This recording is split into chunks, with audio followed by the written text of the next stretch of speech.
Assalamualaikum warahmatullahi wabarakatuh. Selamat malam semuanya. Salam sejahtera bagi kita semua. Selamat datang di mata kuliah Pengantar Hukum Indonesia. Sekali lagi, saya ucapkan selamat datang dan saya mohon maaf kalau misalnya untuk perkuliahan hari ini karena alhamdulillah saya ada keperluan. Makanya untuk perkuliahan hari ini saya menggunakan metode perkuliahan yang agak sedikit berbeda. Jadi, buat teman-teman terutama yang kelas malam yang belum tahu, untuk perkuliahan saya akan sering banget terkadang-kadang mengganti teknik perkuliahan. Ya, kalau untuk perkuliahan saya nanti ada tiga jenis. Ada yang online menggunakan Zoom seperti biasa, sama yang offline yang menggunakan kita nanti datang ke ruangan langsung pas hari weekend biasanya, sama yang seperti ini menggunakan media YouTube.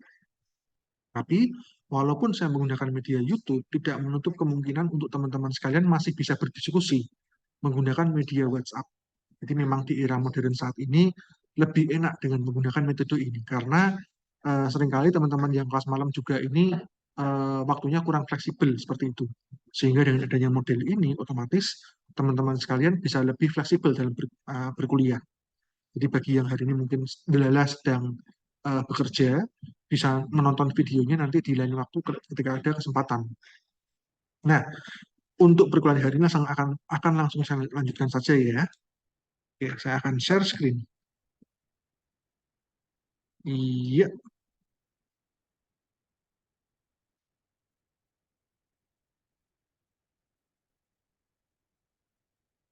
oke, sudah kelihatan ya. Jadi kita akan lanjut ke pertemuan kemarin. Pertemuan kemarin saya sudah banyak secara panjang lebar membahas mengenai hukum yang ada di Indonesia ya, terkait silabusnya dan lain-lain. Sekarang kita akan lanjut ke, nah ini kan kemarin definisi kemarin udah ya. Jadi kalau pengantar hukum Indonesia itu adalah hukum yang mempelajari ilmu yang mempelajari hukumnya di Indonesia secara spesifik. Beda dengan pengantar ilmu hukum yang mempelajari hukum di dunia, hukum pada umumnya, ya secara umum. Jadi kalau PHI itu yang secara spesifik hukumnya Indonesia, kalau pengantar ilmu hukum itu yang mempelajari hukum di Indonesia, hukum di dunia secara umum. Oke, nah, oke, ini kemarin udah ya, langsung aja. Nah, kemarin kita sudah banyak panjang lebar membahas mengenai hukum-hukum yang apa namanya sekedar pengenalan mengenai pengantar hukum Indonesia, perbedaannya dengan pengantar ilmu hukum dan juga mungkin dengan ilmu negara. Sekarang kita akan lanjut ke materi kita, yakni sistem hukum di Indonesia. Oke, di sini mungkin saya akan membaginya menjadi empat. Kemarin udah ya kayaknya ya. Oh, bukan. Ini kemarin udah. Oke. Kemarin itu kayaknya common dan civil udah ya kemarin ya. Selain itu juga ada yang namanya custom law, yakni hukum yang berdasarkan pada eh, agama dan juga berdasarkan pada adat. Seperti itu ya. Di sini karena hukum ini adalah hukum yang berlaku di masyarakat atau dalam hal ini adalah hukum yang hidup, living law, tentu tentu dia berbeda dengan hukum positif atau hukum yang common atau civil tadi ya, yang sudah tertulis, yang sudah diakui oleh hukum tertulis di Indonesia. Kalau custom law ini dia berupa sebuah adat istiadat atau kebiasaan yang sudah berakar dalam masyarakat. Jadi memang ini living law bahasanya. Selain itu juga ada eh, apa religion law, sebenarnya sama sih dengan customary law. Di sini tapi dia lebih fokus ke agama. Ada mungkin hukum Islam, ada mungkin hukum yang berhubungan dengan agama-agama tertentu. Tapi kalau di Indonesia sendiri, saya rasa akan lebih relevan kalau kita bahas mengenai hukum Islam. Karena hukum Islam itu sudah berakar dalam budaya Indonesia. Dan tentu sudah seperti misalnya lah dalam hal waris. Seringkali warga negara dalam hal misalnya ada anggota keluarga yang meninggal, terus membutuhkan adanya pembagian warisan menggunakan hukum agama atau hukum Islam untuk pembagian warisan. Dan ini belum mencakup hal-hal lainnya yang berhubungan dengan religion law.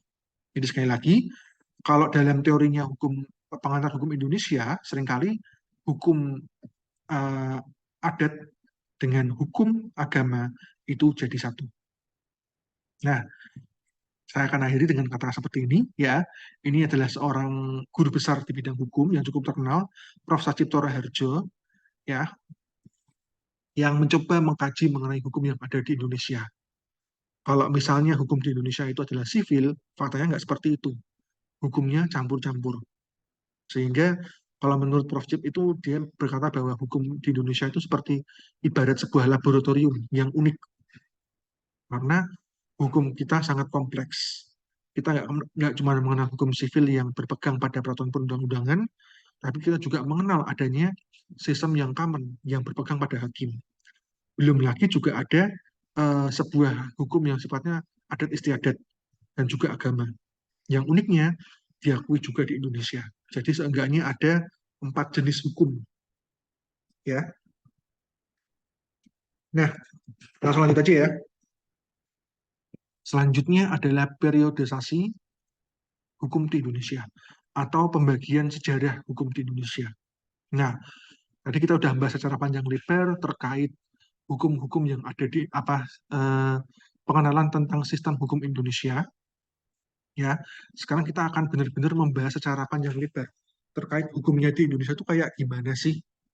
Yang di sini, kalau kita bisa lihat di sini ya, ini saya bagi menjadi 7 fase, yakni fase masa pra-penjajahan, terus kemudian fase penjajahan di Belanda, fase penjajahan Jepang, fase Orde Lama, Orde Baru, Reformasi, dan masa depan atau kedepannya seperti apa. Oke, kita akan langsung lanjut ke pra-penjajahan. Tapi sebelum saya mulai, saya mau tanya teman-teman dulu nih, ada yang pernah dengar nggak? Kalau kita dengar ini ya, perusahaan apa namanya, fase Indonesia masa pra-penjajahan itu pasti identik dengan zaman-zaman kerajaan Indonesia kuno, yang dimana salah satu kerajaan yang menurut saya cukup cukup apa ya prominent atau cukup terkenal adalah Majapahit. Ya, saya rasa teman-teman di sini paling enggak pernah mendengar nama kerajaan Majapahit. Kerajaan yang katanya itu tidak berani melawan Genghis Khan. Kerajaan yang katanya nyaris bisa menyatukan Nusantara atau seantero Asia Tenggara. Ya, itu adalah Majapahit. Tapi uniknya, saya sedikit intermezzo aja nih. Saya akan sedikit intermezzo. Oke. Beberapa tahun lalu, tepatnya tahun 2018, sempat viral ada seseorang ada viral ini banyak yang seseorang ini berawal dari seseorang membuat sebuah buku yang isinya apa? Mengatakan, mengklaim bahwa Indonesia itu dulu ya Majapahit itu adalah kerajaan Islam, ya. Dia mengklaim bahwa Indonesia dulu adalah kerajaan Islam. Hal yang unik, kenapa?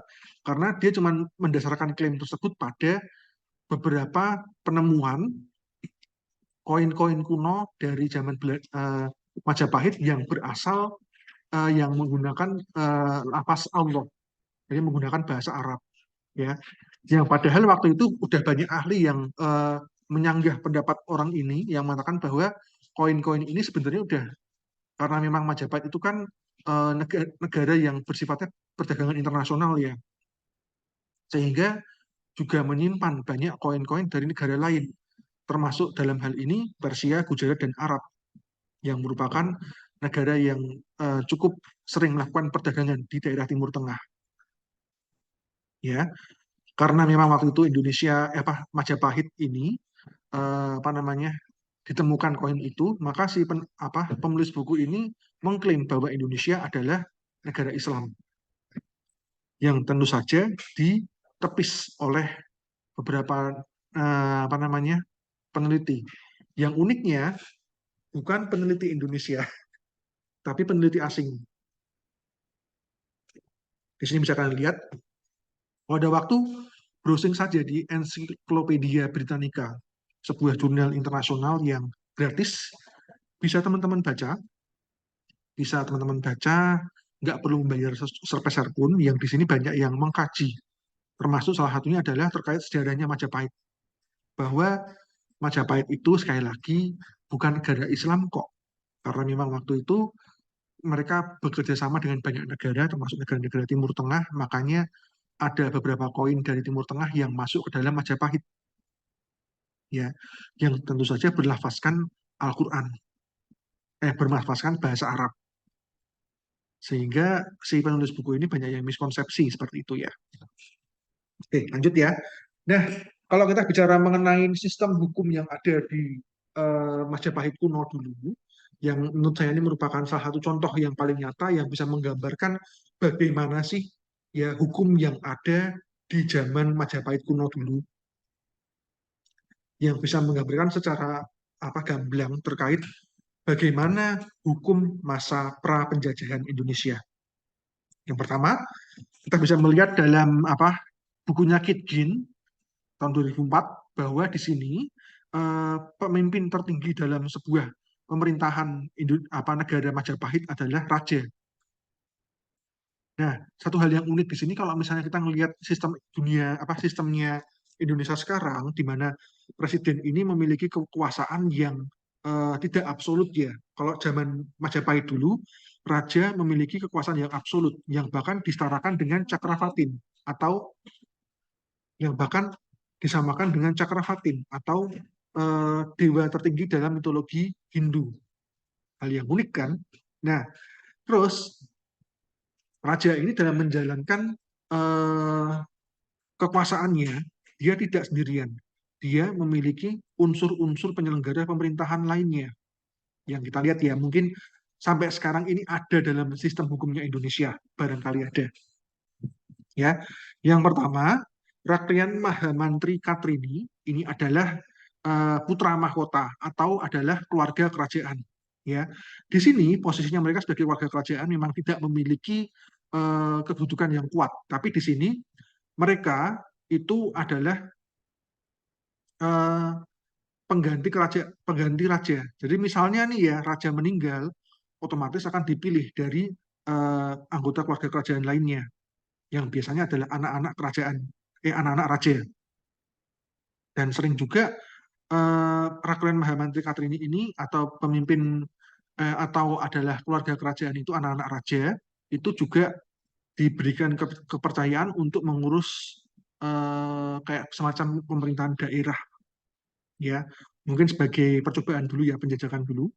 Terus ada lagi Raklian Mantri Ripah Kira-Kiran ini adalah kementerian ya ini adalah kementerian yang mengatur beberapa elemen-elemen dalam pemerintahan raja yang sekarang mungkin kita bisa lihat dalam konsep sekarang ada presiden, ada juga menteri-menteri yang berada di bawah presiden. Ya, di sini kalau zaman dulu zamannya Majapahit itu adalah Raklian Mantri Ripah Kira-Kiran. Terus ada lagi Dharma Diaksa. Ini adalah kewenangan hukum. Atau dalam hal ini adalah kewenangan pengadilan. Keren kan? Jadi zaman dulu, zaman Majapahit ini sudah ada pembagian kewenangan di mana Dharma Diaksa ini dia dibebas memiliki otonomi sendiri, bukan masuk ke dalam Kementerian Raja. Ini Dharma Diaksa. Meskipun demikian, ini karena memang kekuasaan tertinggi masih ada di raja, ada kemungkinan juga Dharma Diaksa atau kekuasaan kehakiman ini dapat mendapat pengaruh dari raja. Oke. Selanjutnya adalah Dharma Upapati. Ini adalah kewenangan khusus di bidang sengketa di bidang keagamaan. Sekali lagi, memang zaman dulu itu bidang keagamaan memegang peranan penting dalam kebudayaan daerah tersebut. Sehingga terkadang ini ada ketentuan untuk membuat suatu kementerian tertentu yang khusus mengatur keagamaan. Yang bahkan nggak jarang juga Dharma Dharma Upapati ini masuk ke dalam Batara Sapa Prabu. Apa sih itu? Nah, selanjutnya kalau misalnya Indonesia dulu ada yang namanya MPR, sekarang ada yang namanya waktu itu ada yang namanya Batara Sapa Prabu. Ya, ini adalah Board Advisor atau kok zaman sekarang kayak MPR yang fungsinya ngawasin presiden. Mohon maaf, yang fungsinya ngawasin raja. Nah, seringkali Batara Sabta Prabu ini diisi oleh para tetua terdekat raja. Biasanya pamannya, bapak ibunya, atau budenya, atau mungkin pakdenya seperti itu ya, atau mungkin tantenya.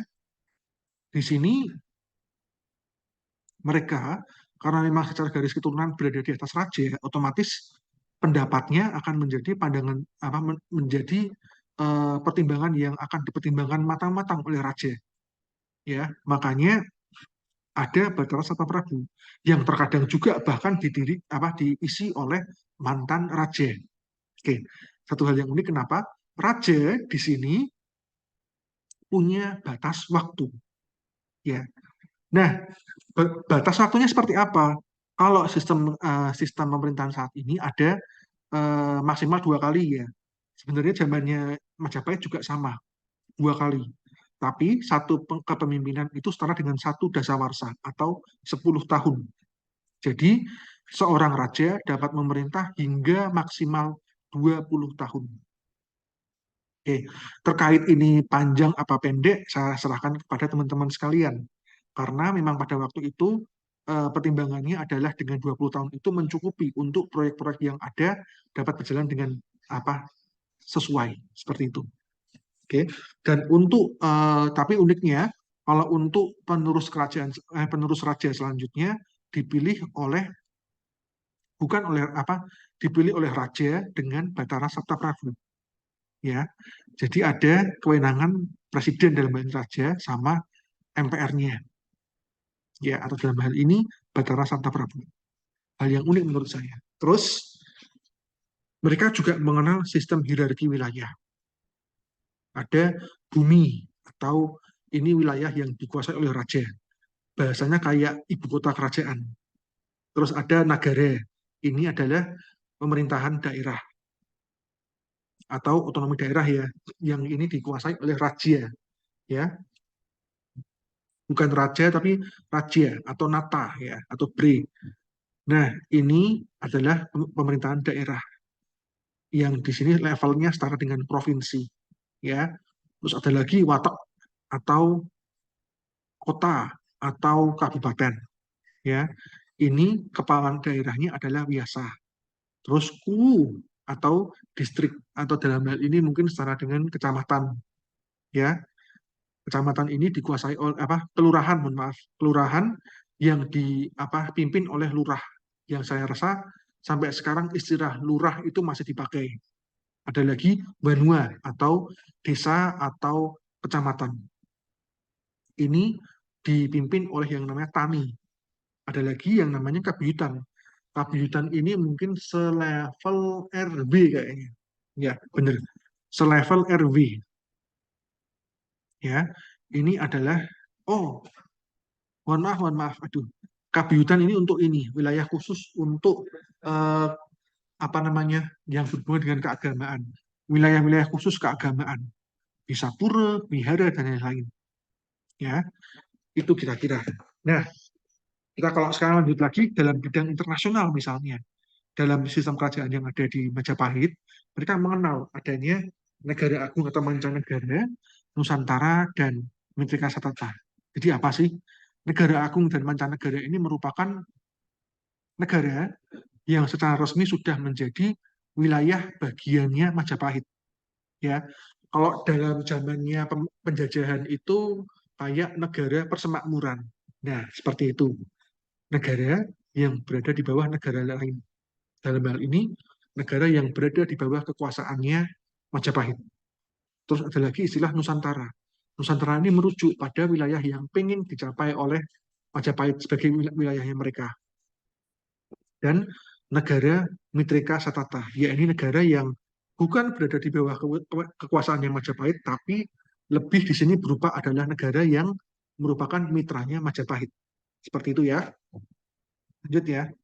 Nah, itu kira-kira tentang apa namanya sejarah hukumnya Indonesia sebelum penjajahan. Pusing kan? Belum lagi yang namanya Kerajaan Sriwijaya. Kalau saya boleh bilang, dua kerajaan yang menurut saya memiliki banyak andil besar dalam sistem hukum di Indonesia saat ini dan bahkan dunia adalah Sriwijaya sama Majapahit. Kalau Sriwijaya tidak saya jelaskan ya. Kalau Majapahit ini kalau Sriwijaya ini sebenarnya kerajaan yang cukup lebih tua daripada Majapahit.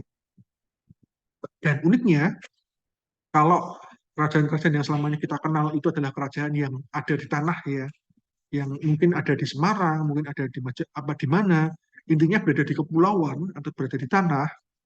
Kalau Sriwijaya adalah kerajaan yang ada di lautan. Ya, jadi Sriwijaya adalah kerajaan yang berada di atas kapal. Ya, Kerajaan ini tidak punya wilayah di tanah, tapi mereka memiliki armada kapal yang luar biasa besar.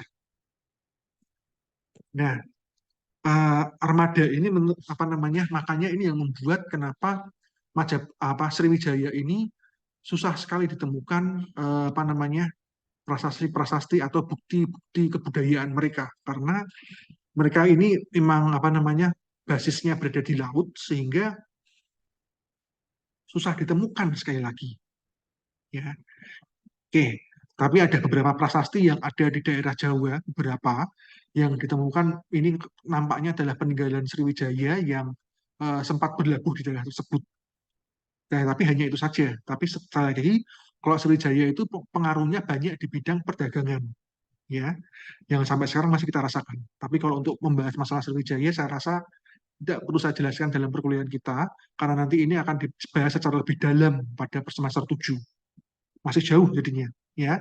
Oke, kira seperti itu. Sekarang kita akan lanjut ke zaman penjajahan.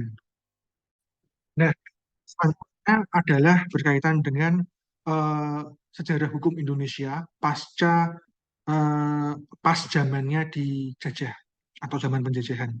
Di sini terbagi jadi dua periode. Yang pertama adalah zaman VOC dan pemerintahan Belanda dan juga zamannya penjajahan Jepang. Nah, zaman penjajahan Jepang memang nggak lama, cuma sekitar 3 tahun, tapi implikasinya terhadap sistem hukum Indonesia cukup signifikan. Kita akan bahas dulu mulai dari zaman pendudukan Belanda. Satu hal yang harus teman-teman sekarang ketahui, bahwa zaman pendudukan Belanda itu sebenarnya kita baru dapat dikatakan dijajah Belanda secara resmi tahun 1808. Ya, itu baru 1808. Tapi tahun 1600 kita bukan dijajah, tapi dieksploitasi oleh VOC. Ya, VOC ini merupakan sebuah kongsi dagang kayak semacam perusahaan yang cukup besar yang adalah waktu itu tertarik dengan apa namanya sumber daya alamnya Indonesia, kemudian datang ke Indonesia dan kemudian menjarah sumber daya alam Indonesia. Nah, di zamannya VOC sendiri belum ada sih implikasi hukum yang signifikan terhadap hukum Indonesia dan baru ada semenjak zamannya pemerintahan Belanda sekitar abad 17. Nah, abad 17 ini sekali lagi ini mulai muncul banyak konsep-konsep yang sampai sekarang masih diterapkan dalam sistem hukum Indonesia. Salah satunya adalah apa? Adanya pemerintah daerah. Cuman di sini yang harus diingat zamannya Indonesia waktu dijajah sama Belanda, Indonesia di sini dianggap sebagai negara persemakmurannya Belanda, ya. Makanya istilahnya adalah Hindia Belanda dan kepala daerahnya adalah gubernur jenderal. Dan di sini ini ada fotonya, dia adalah gubernur jenderal dulu, namanya Dendels, ya. Nah, di sini sistem pemerintahannya ini gubernur jenderal ini seperti pemerintahan daerah yang harus tunduk sama Ratu Belanda, ya. Jadi tunduknya sama Ratu Belanda. Nah, di sini sistem pemerintahnya menggunakan sistem yang namanya parlementer kabinet yang nanti akan kita bahas. Nah, terus dalam sistem pemerintahan Belanda ini ada beberapa ya apa namanya dampak-dampaknya yang sampai sekarang masih ada. Pertama, Indische atau Undang-Undang Dasar Kerajaan Belanda. Ini adalah hukum pusat ya dari Belanda. Terus ada wet atau hukum kayak semacam perda, tapi khusus untuk Hindia Belanda ya. Tapi jadi kalau diumpamakan sekarang itu mungkin selevel dengan undang-undang. Terus ada Algemeen Maatregelen van Bestuur. Ini adalah apa namanya apa ya lebih ke arah peraturan daerah gitu ya. Kalau wet ini kan peraturan daerah selevel negara, selevel Indonesia. Kalau IMFV ini lebih ke arah apa sih? Kayak peraturan daerah tapi yang selevel provinsi seperti itu. Terus ada lagi ordonansi. Ordonansi ini merupakan peraturan pemerintah atau dalam hal ini peraturan yang sifatnya adalah peraturan terkait teknis-teknis ya. Yang uniknya sampai sekarang beberapa ada yang menjadi dasar hukum dan beberapa juga masih menjadi bahan pembelajaran dalam tingkat universitas. Dan terakhir ada Regeling Verordening. Ini adalah semacam peraturan penjelasan aja. Oke. Ini adalah peraturan hukum yang ada di Belanda kuno dulu. Nah, sekarang kita akan fast forward di apa namanya? Ini apa ya? Oh, tadi ini sudah politika yang saya jelas ya. Nah, Kita akan fast forward ke zaman penjajahan Jepang. Nah, tidak banyak sih apa namanya hukum-hukumnya yang dikeluarkan oleh zaman pemerintahan Jepang, tapi hukum itu walaupun sedikit, tapi ada beberapa yang signifikan juga. Salah satunya adalah mulai muncul kajian desentralisasi. Ya, di sini pemerintahan militer Jepang ini mulai membagi-bagi wilayah Indonesia supaya apa? Gampang dikelola. Nah, dasarnya ada di Undang-Undang Osamu Seri tahun 1942. Ini adalah undang-undangnya Jepang dulu. Ini yang menurut saya salah satu dari beberapa gelintir hukum yang ada di zaman pendudukan Jepang yang cukup relevan atau menarik untuk dikaji. Karena ini juga menjadi salah satu dasar dari konsep otonomi daerah ya di zaman Jepang. Nah, terus kemudian seperti yang sudah kita ketahui ada proklamasi, kemudian muncullah era Orde Lama yang dikawal oleh Soekarno, terus ada era Orde Baru. Di sini saya langsung jadikan satu aja ya biar gampang. Nah, di awal-awal proklamasi zamannya Soekarno dulu, kita menganut sistem presidensial. Nah, buat teman-teman yang belum tahu, sistem presidensial itu apa? Sistem parlementer itu apa? Ini merupakan sistem pemerintahan berkaitan dengan kewenangan kepala negara atau dalam ini adalah presiden. Kalau presidensial itu kepala negara sekaligus kepala pemerintahan yang dalam pelaksanaannya dia nanti dibantu sama menteri. Ya, itu presidensial. Di sini kementerian posisinya di bawah presiden. Nah, kalau sistem parlementer, kementerian di sini memegang peranan tinggi. Ya, jadi kalau kepala negara itu adalah presiden misalnya, maka kepala pemerintahan adalah yang berwenang secara nyata menyelenggarakan pemerintahan. Dalam hal ini siapa? Perdana Menteri. Ini tahun 1950 ya. Ini adalah pemerintahan parlementer yang semu. Sejarahnya sih waktu itu karena pendudukan Belanda ini cukup masif, terus kemudian serangan yang beruntun, akhirnya Indonesia nggak kuat, akhirnya menyerah, kemudian membentuk RIS atau Republik Indonesia Serikat atas permintaan dari Belanda. Di sini kemudian pemerintahan Indonesia, pusatnya ya, dipindah ke Bukit Tinggi, terus pemerintahannya waktu Soekarno dilucuti, terus kemudian waktu itu Kementerian Dalam Negeri yang berperan sebagai pemimpin negara waktu itu, tapi kemudian ini dalam beberapa bulan langsung hilang. Sejarahnya masih ada sih daerah Bukit Tinggi. Kalau ada waktu silakan baca-baca. Nah, itu RIS ya. Kemudian di era selanjutnya, pasca RIS, ini gabung lagi jadi satu. Tapi di sini sistemnya masih parlementer. Ya, terus demokrasinya liberal. Ini kemudian berhenti, kemudian lanjut lagi ke presidensial lagi ini, 59 sampai 66. Nah, ini adalah akhirnya di era Orde Lama, yang kemudian tergulingkan dengan adanya G30 SPKI, muncullah era Orde Baru, yang di zamannya pemerintahan Soeharto. Nah, di era Orde Baru ini, yang harus saya akui adalah apa? Sistem pemerintahnya cukup canggih. Kenapa? Karena secara apa namanya substansialnya bisa dilihat bahwa kewenangannya presiden itu tidaklah absolut, tapi dipilih oleh rakyat misalnya ya itu apa namanya di sini udah ada uh, sistem di mana presiden itu cuma bisa dipilih ada pemilihan dari rakyat lah ya bahasanya seperti itu dan kemudian MPR punya kewenangan untuk memberhentikan presiden dan banyak lagi limitasi-limitasi yang dibebankan pada presiden walaupun itu secara substansial tapi secara struktural maupun secara kultur masih belum bisa karena pada waktu itu presiden yang menjabat waktu itu Soeharto menjabat hingga puluhan tahun tepatnya 32 tahun ya.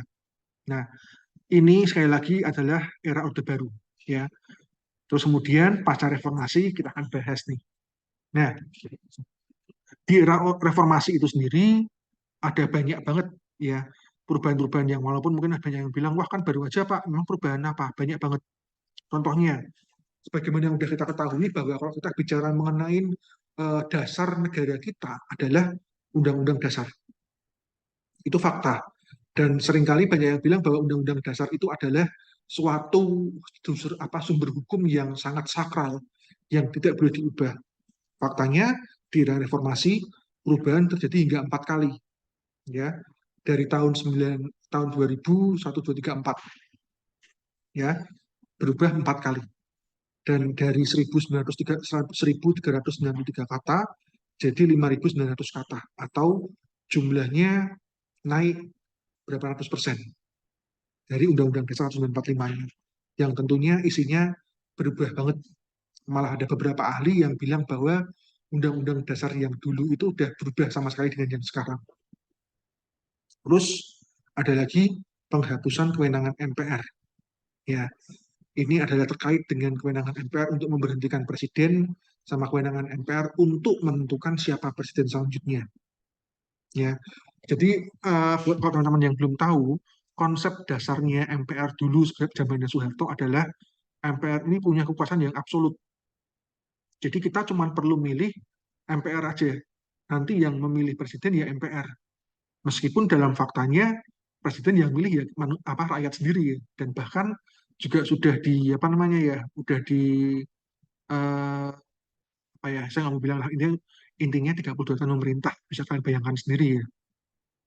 Tapi sekali lagi kewenangan MPR di sini udah dipreteli zamannya reformasi, sehingga sekarang ya apa, nyaris nggak berguna sih kalau saya boleh bilang. Ya cuma sekedar lembaga yang sifatnya untuk apa namanya, jeng-jeng aja ya.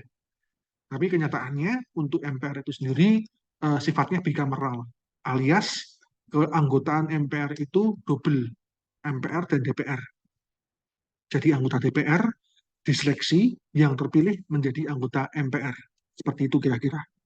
Nah, selanjutnya ya yang menurut saya cukup relevan adalah terkait dengan otonomi daerah. Apa sih otonomi daerah? Simpelnya merupakan suatu konsep di mana daerah itu memiliki suatu kewenangan tertentu yang terbatas. Sambil contoh, kalau dulu zamannya Soeharto, zamannya masih belum otonomi daerah, misalnya di Semarang ada jalan yang bolong, kita harus membuat pengajuan anggaran dulu ke pemerintah pusat, yang baru diturunkan, baru kita bisa untuk memperbaiki jalan. Mungkin di zamannya Soeharto, di mana manusia nggak sebanyak sekarang, ini masih hal yang biasa ya, nggak apa-apa lah, kan masih sedikit orangnya. Tapi di zaman modern saat ini, di mana manusia udah banyak banget dan banyak yang kritis-kritis juga, makanya konsep otonomi daerah ini sangat penting banget, karena ini untuk bisa menjawab dari aspirasi masyarakat, untuk bisa apa namanya cepat dalam menindak sesuatu. Jadi dengan konsep otonomi daerah, pemerintahan daerah dalam hal ini pemerintah kota, desa bahkan ya, atau juga provinsi mendapatkan sejumlah dana tertentu yang dikucurkan oleh pemerintah, dan monggo dana itu mau dipakai untuk apa? Nanti setiap akhir tahun pemerintah dikasih laporan. Itu otonomi daerah, ya. Terus juga kontribusi selanjutnya yang juga muncul di era reformasi, ya ini adalah konsep pemilu serentak, ya. Asal teman-teman tahu saja, waktu pertama kali Indonesia merdeka ini pemilu selanjutnya itu masih agak carut marut. Kenapa? Karena pada waktu itu saya masih ingat banget, itu waktu zaman saya masih kecil, itu eh, jumlah partai yang harus dipilih itu banyak sekali. Yang mana waktu itu waktu pemilu itu kertasnya kalau dijembreng mungkin ada sekitar 1 meter kali, besar banget ya. Terus masyarakat diminta untuk memilih. Sekarang bagaimana Pak? Ya kalau saya boleh bilang masih semberawut juga. Karena tahun 2019 saja kita harus memilih presiden dan wakil presiden, DPR, terus DPRD 1, DPRD 2. Belum selesai. Setelah itu harus ada pemilihan yang namanya bupati atau wali kota sama gubernur. Sekali lagi, ini juga belum DPD ya. Ada 7 yang dipilih. Nah, mengingat banyaknya apa yang harus dipilih masyarakat waktu itu sampai sekarang juga ya, mungkin nanti tahun 2024 ini memunculkan banyak pemikiran-pemikiran. Kenapa nggak disederhanakan saja? Seperti apa? Ya, waktu memilih ini bareng-bareng. Jadi ada 2 periode dalam pemilihan, yakni pemilihan presiden, DPR, DPD, DPRD tingkat 1, DPRD tingkat 2, itu yang tahap pertama, sama yang tahap kedua pemilihan wali kota sama gubernur. Ya, di sini tujuannya untuk apa? Untuk menghemat dana, tidak perlu bolak-balik nganterin seperti itu. Tapi kalau menurut saya, alangkah baiknya kalau misalnya sama seperti dulu, kita cuma perlu memilih satu perwakilan, nanti yang satu perwakilan ini yang akan mewakili suara kita di tingkat nasional. Dalam hal ini, nanti perwakilan kita masuk ke MPR, MPR nanti yang menentukan siapa DPR. Seperti itu misalnya. Atau mungkin presiden misalnya. Itu akan lebih efektif daripada model yang seperti ini. Karena banyak banget kalau mungkin presiden pada tahu ya. Tapi kalau misalnya DPR, DPD, DPRD 1, DPRD 2, saya rasa jarang ada orang yang tahu. Sehingga malah justru akan menghambur-hamburkan dana yang tidak jelas. Oke, itu untuk pemilu serentak. Oke, jadi kira-kira seperti itu ya, apa namanya, untuk perkuliahan hari ini. Ada banyak materi yang sudah saya bahas, dan saya rasa, saya harap teman-teman sekalian bisa memahaminya, dan kalau misalnya masih belum mengerti, bisa tanyakan di grup WA. Yang mana ini berhubungan juga dengan perkuliahan kita hari ini. Nah, kalau biasanya perkuliahan itu saya cuma akan men-screenshot atau mungkin minta teman-teman sekalian ngisi di Spada, kali ini berbeda. Seperti apa bedanya? Saya minta teman-teman sekalian untuk mencoba melihat bagaimana ke depannya nanti. Ya, saya sudah membahas bagaimana sih hukum di Indonesia dari zamannya apa sebelum penjajahan, bahkan ya zamannya Majapahit, sekilas mengenai zamannya Sriwijaya, terus juga zaman penjajahan, zaman Orde Lama, Orde Baru, terus kemudian sampai zaman reformasi. Yang kemudian sampailah pada pertanyaan, bagaimana ke depannya nanti? Mengingat tahun 2024 ini akan ada festival politik yang cukup besar, yakni adalah pemilihan umum. Yang mana baru saja masyarakat dihebohkan dengan pencalonan Gibran Rakabuming ini ya, Gibran ya, anaknya Jokowi sebagai calon wakil presiden.